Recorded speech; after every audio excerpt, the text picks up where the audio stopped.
स्कंद पुराण में वैशाख महत्तम कहा गया है।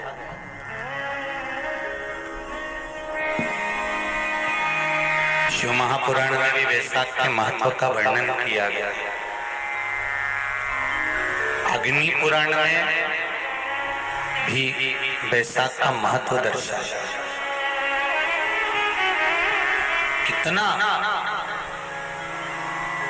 क्यों इतना महत्व, जिसको माधव मास भी कहते हैं। वैशाख को केवल वैशाख मास में माधव मास भी कहा जाता है। कितना महत्व उसका, कितना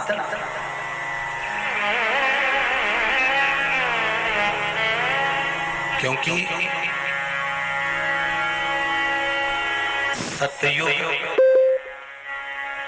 त्रेता, द्वापर और कलियुग, ये चार युग जो है, इसमें सतयुग, त्रेता, द्वापर और कलियुग, उसमें जो त्रेता युग है उसका जो प्रारंभ हुआ था वो यही वैशाख के महीने से प्रारंभ हुआ था, माधव मास से प्रारंभ हुआ था। और इस पवित्र मास में कुर्म अवतार, हयग्रीव अवतार, नरसिंह अवतार, नरनारायण अवतार, परशुराम अवतार, गंगा अवतार, ये सारे अवतार भगवान नारायण ने, भगवान विष्णु ने, मेरे शंकर भगवान ने ब्रह्मेश्वर अवतार, ओमकार अवतार, मल्लिकार्जुन अवतार, भीमाशंकर अवतार, मेरे शिव ने इसी वैशाख के महीने में प्राप्त किया। मेरे नारायण ने परशुराम अवतार, नारायण अवतार, स्वयं हयग्रीव अवतार, कुर्म अवतार, नरसिंह अवतार, ये सारे जितने अवतार हैं मेरे भगवान विष्णु ने इसी वैशाख महीने में प्राप्त किया। ऐसे कई अवतारों का दर्शन हमारे को वैशाख महीने में हो जाता है। और उसी वैशाख महीने की मात्र एक शिवरात्रि का स्मरण कर लेना, मात्र एक शिवरात्रि के दिन भगवान शंकर पर एक लोटा जल समर्पित कर देना, मात्र शिवरात्रि के दिन भगवान शिव की आराधना कर लेना या शंकर का भजन कर लेना, स्मरण कर लेना, शंकर को बेलपत्री का प्राप्त किया गया जल प्रदान कर देना, उसकी क्या महत्ता हो। वैशाख के महीने में पीपल के वृक्ष के नीचे, बेलपत्री के वृक्ष के नीचे, तुलसी के पौधे के, हमारे चैनल संस्कारी बेटी को लाइक एंड सब्सक्राइब करना ना भूलें। आंवले के नीचे, बट वृक्ष के नीचे, शमी वृक्ष के नीचे जल चढ़ाने का महत्व हमारे यहाँ वैशाख शिवरात्रि शिव महापुराण में मिलता है।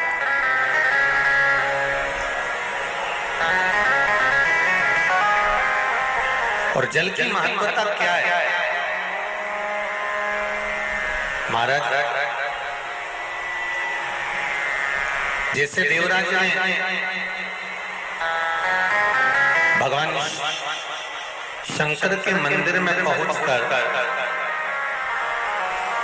मात्र कुछ देर के शिव महापुराण की कथा सुनकर बेलपत्री के वृक्ष के नीचे अपने प्राणों को त्यागा, तो शिव धाम पर चला गया, शंकर के धाम। वैशाख का महीना अगर किसी को एक गिलास पानी भी पिलाने का मौका मिल जाए तो समझ लेना कि तुमने गंगा जी की सौ डुबकी लगा। ब्रह्मलोक में है भगवान विष्णु, वैकुंठ लोक में है मेरा देवादिदेव महादेव, इस भूमंडल पर है साक्षात मेरा शंकर पृथ्वी पर विराजमान है। तो एक लोटा जल ले जाकर जब शंकर जी को हम चढ़ाते हैं तो हमारे दिल की बात शंकर हृदय में रखकर हमारी कामना पूर्ण कर ही देते हैं। ये वैशाख का महीना चल रहा है। वैशाख के महीने में मिट्टी के पात्र में जल रखा जाता है और मिट्टी के पात्र का जल शिव जी को समर्पित किया जाता है। वैशाख चरित्र स्कंद पुराण में उठाकर पढ़ना कि आखिर मिट्टी के पात्र का जल बैसाख के महीने में शंकर को क्यों चढ़ाया जाता है। अगर मिट्टी का पात्र भी नहीं हो, तुम्हारे घर में मटका हो, सुरई हो, वो भी नहीं हो, तो एक दिए में मिट्टी के पानी भर लो और वो पानी तांबे के कलश के अंदर जो पानी है उसमें मिला लो। पर मिट्टी का जल शिव जी को क्यों चढ़ाया जाता है? स्कंद पुराण के अंदर वैशाख महत्व में लिखा कि जो अधोगति में मर गया होता है, अचानक मर गया होता है, एक्सीडेंट में मर गया होता है, उसकी जीने की ओर तमन्ना थी, अचानक कोई बीमारी लग गई और मर गया, कोई बड़ी बीमारी लगने के कारण चला गया, उसको बहुत कुछ करना था पर मर गया, उसके लिए वैशाख महीने में शंकर भगवान को जब हम मिट्टी के पात्र का जल समर्पित करते हैं तो वो जीव तड़पता नहीं है, कहीं भटकता नहीं है। उसको गया में पितरों में मिलाया कि नहीं मिलाया, बद्र विशाल में ब्रह्म का पाली करी कि नहीं करी, कभी पिंडदान कभी तर्पण तिलांजलि हुई कि नहीं हुई, पर मिट्टी के पात्र का जल वैशाख महीने में शिव जी को चढ़ाया जाता है तो वो जीव कहीं पर भी हो उसकी मुक्ति हो जाती है, उसका मोक्ष हो जाता है। भले दिए, अगर आपके पास मिट्टी का मटका नहीं है, आपके पास मटका नहीं, सुराई नहीं, मटकी नहीं, मिट्टी का कोई पात्र नहीं, कोई कारवा नहीं, तो आप दिए के अंदर भी जल भरकर उसको तांबे के लोटे में मिलाकर शिव जी को चढ़ा सकते हो। वैशाख महीने में और जिस नारी के गर्भ में बच्चा 1-2 महीने का, 4 महीने का किसी का गिर गया हो, बच्चा चले गया 2 महीना, 4 महीना, 6 महीने का समाप्त, तो उसको चढ़ाना चाहिए वैशाख महीने में शिव को मिट्टी के पात्र का। परिवार में कोई अधोगति में चले गया, चढ़ाना चाहिए मिट्टी के पात्र। बेल का जो फल होता है, बेलपत्री का फल, उसका जैसे गुर्दा, उसके अंदर का जो भाग होता है बेल का, वो गुर्दा,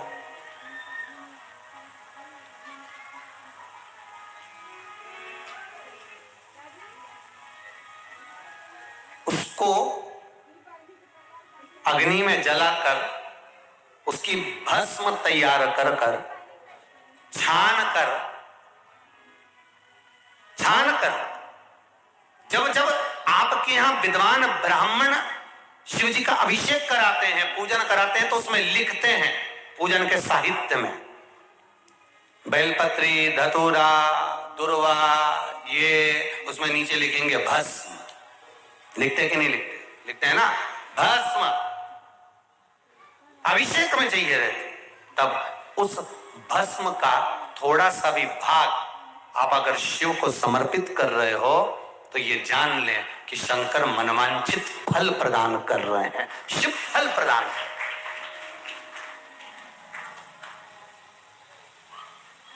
महाराज,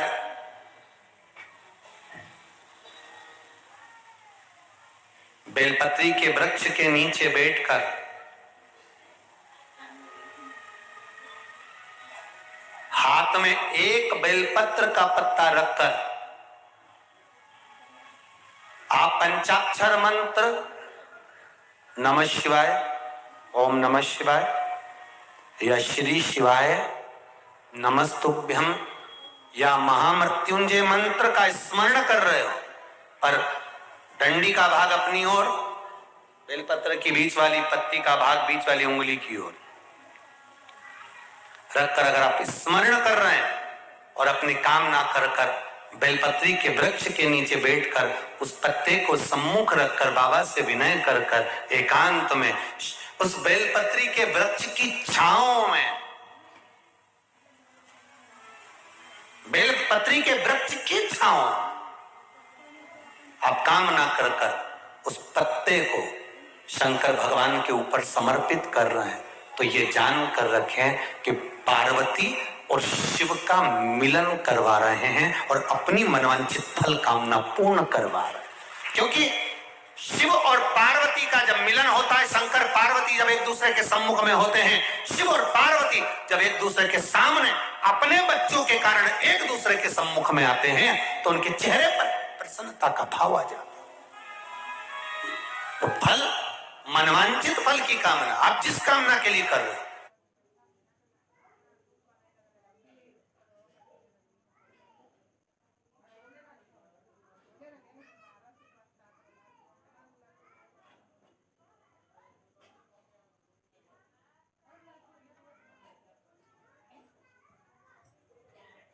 विवाह के लिए, नौकरी के लिए, सर्विस के लिए, व्यापार के लिए,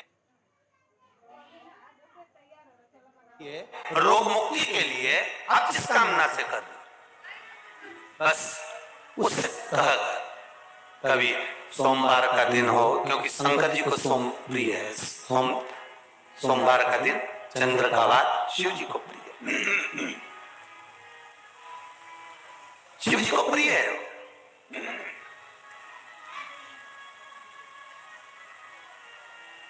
किसी ने पूछा गुरुजी शिव जी की प्रियता चंद्र में? हाँ, क्योंकि चंद्र शीतल है, शंकर भगवान के कंठ पर विष है, शीतलता का भाव अच्छा लगता। शंकर भगवान को इसलिए कहते हैं भोले, भोले को भोला पसंद है।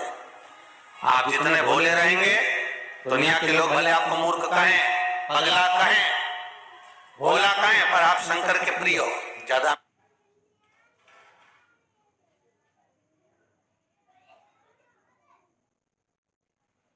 मैं चतुर नहीं बनना, क्या करे चतुर बन के?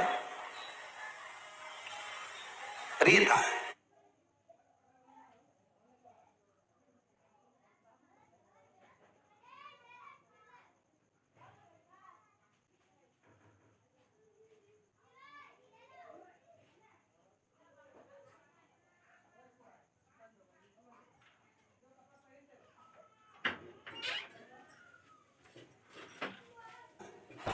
शिवलिंग के निर्माण का। और उसमें एक बात कही कि जब संसार का मनुष्य मृत्यु लोक में रहने वाला मानव, मृत्यु लोक में रहने वाला मनुष्य मिट्टी के शिवलिंग का निर्माण करता है, पार्थी शिवलिंग का निर्माण करता है, और जिस घर में पार्थी शिवलिंग का निर्माण होकर उसकी पूजन होती है, घर का सदस्य उस पर अगर एक बूंद जल समर्पित कर देता है, तो जितने घर के सदस्य होते हैं उस पार्थी शिवलिंग के निर्माण को करने वाले होते हैं, पूजन करने वाले होते हैं, उनको 6 महीने तक किसी बड़ी बाधाओं को झेलना नहीं पड़ता, वो दुख अपने आप हट जाता है।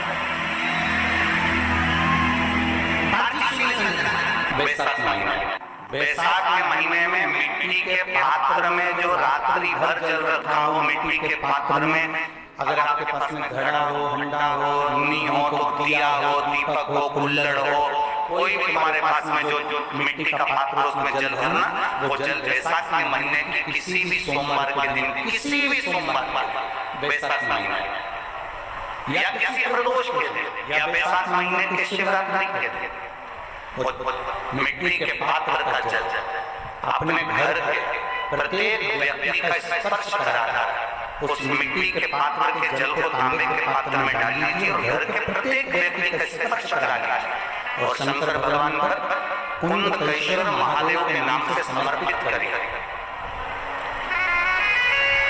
कुंडकेश्वर महादेव कभी जीवन में पीछे पलट कर देखने की जरूरत नहीं पड़ेगी, आप उन्नति की सीढ़ी की ओर बढ़ते चले जाओ। बैसाख महीने में मिट्टी के पात्र का जल भगवान शंकर को समर्पित होना चाहिए, उसका सुख हमारे जीवन को आनंद सुलभ बनाना। जैसे कहते हैं ना,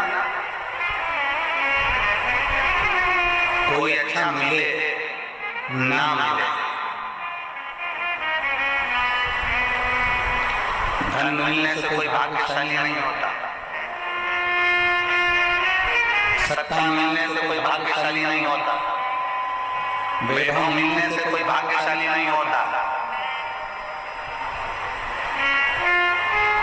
महाराज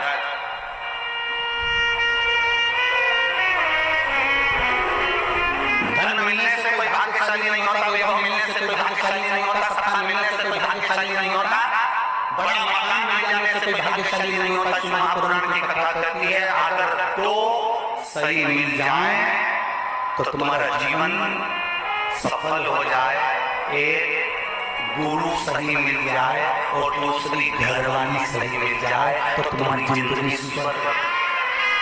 दुनिया का सबसे भाग्यशाली व्यक्ति वो होता है जिसको दो ठीक मिल गए, दो अच्छे मिल गए, एक गुरु अच्छा मिल जाए, दूसरी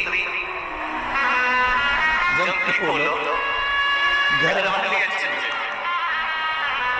गुरु अच्छा मिलेगा तो तुम्हें स्वर्ग की सीढ़ी चढ़ा देगा, और घरवाली अच्छी मिलेगी तो घर को स्वर्ग बना ले।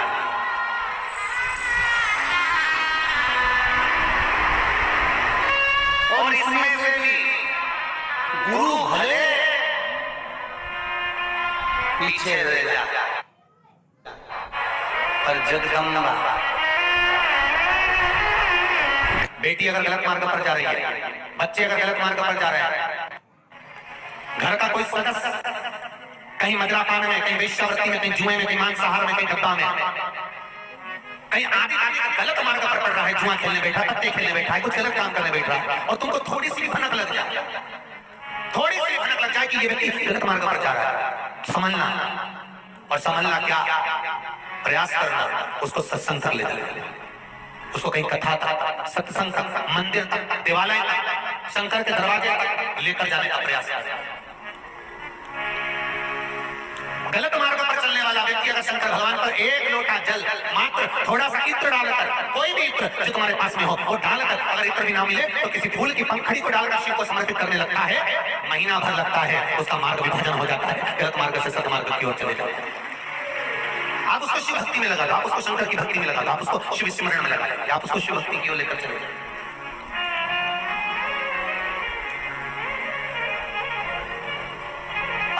जितने प्रयोग बताए जाते हैं, जितने यहाँ से उपाय बताए जाते हैं, ये उपाय, ये प्रयोग, ये सारे जो प्रयोग हैं, उपाय हैं, ये ध्यान देना आप, ये दूसरों से कराने के नहीं, अपन को खुद को करना पड़ते हैं। जो गलत मार्ग पर चल रहा है तो वो खुद करे। कहीं कहीं माता पूछती है, गुरुजी महाराज छोड़ा तो कहीं नहीं करेगा, तो मैं कर लूं कहीं।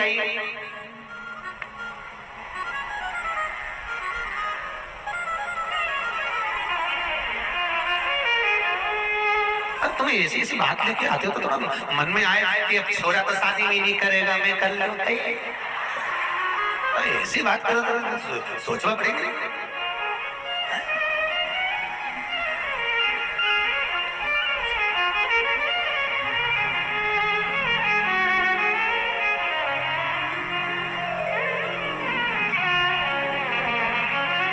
तुम खाओगे तुम्हारा पेट भराएगा, वो खाएगा, अरे बोलो तो, उसका पेट भराएगा।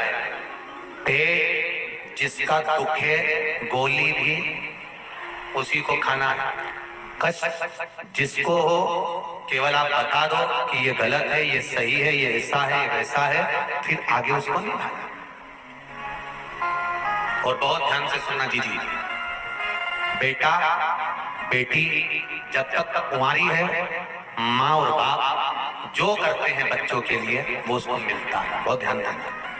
बेटा और बेटी का जब विवाह हो जाता है, दूसरे गोत्र की लड़की जब तुम्हारे गोत्र में आ जाती है, तुम्हारे बेटे से संबंध हो जाता है, या तुम्हारी बेटी दूसरे गोत्र में चली जाती है, तब माता पिता अपने बेटों के लिए, अपने बहू के लिए, या अपनी बेटी के लिए, अपने दामाद के लिए कुछ करते हैं, वो श्रेष्ठता नहीं बनती। हाँ, हाथ लगवाकर, जैसे आप जल चढ़ाने जा रहे हो और बहू के लिए चढ़ा रहे हो, या पति के लिए या बेटे के लिए चढ़ा रहे हो, पति के लिए तो चल जाएगा, और बेटे के लिए चढ़ा रहे हो, बेटे का हाथ का स्पर्श होना चाहिए।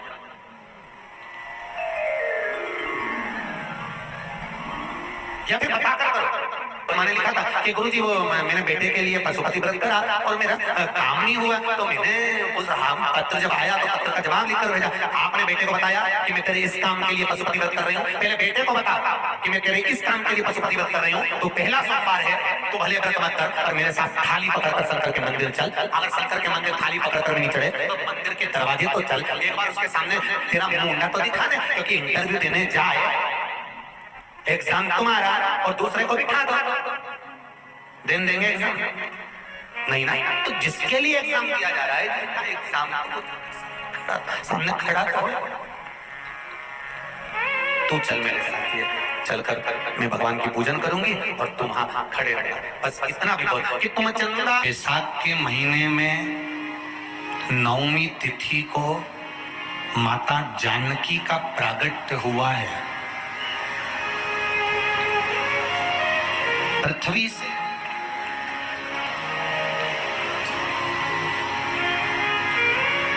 कभी एक विचार करिएगा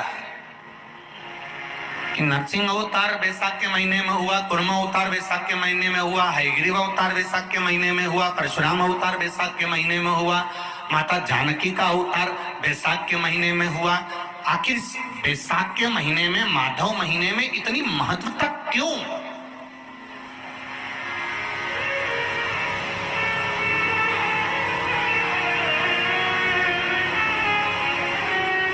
बैसाख के महीने में पड़ने वाली एकादशी, चतुर्थी, प्रदोष, अमावस्या, पूर्णिमा, शिवरात्रि, ये सभी इतनी महत्वपूर्ण क्यों हो जाती है?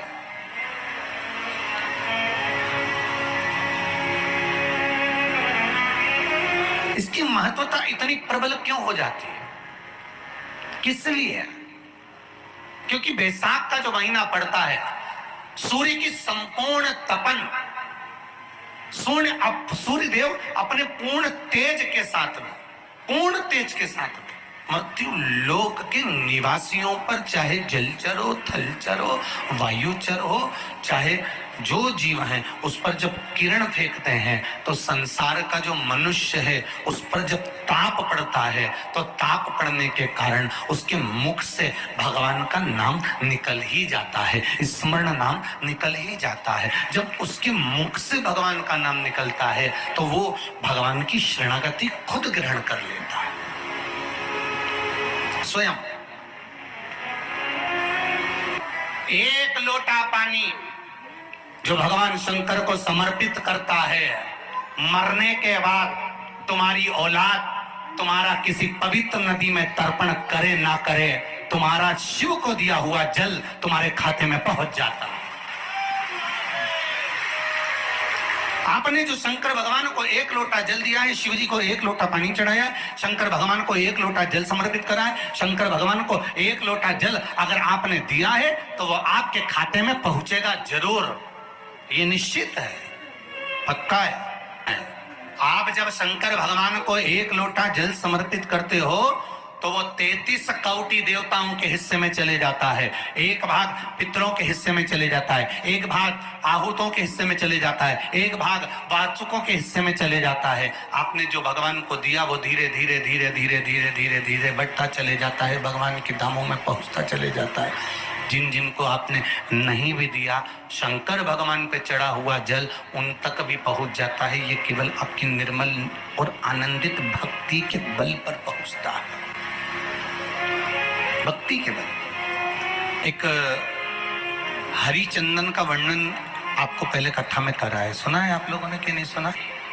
तुलसी की लकड़ी जब सूख जाती है तो उस तुलसी की सूखी हुई लकड़ी को घिस कर चंदन बनाया जाता है और उस चंदन को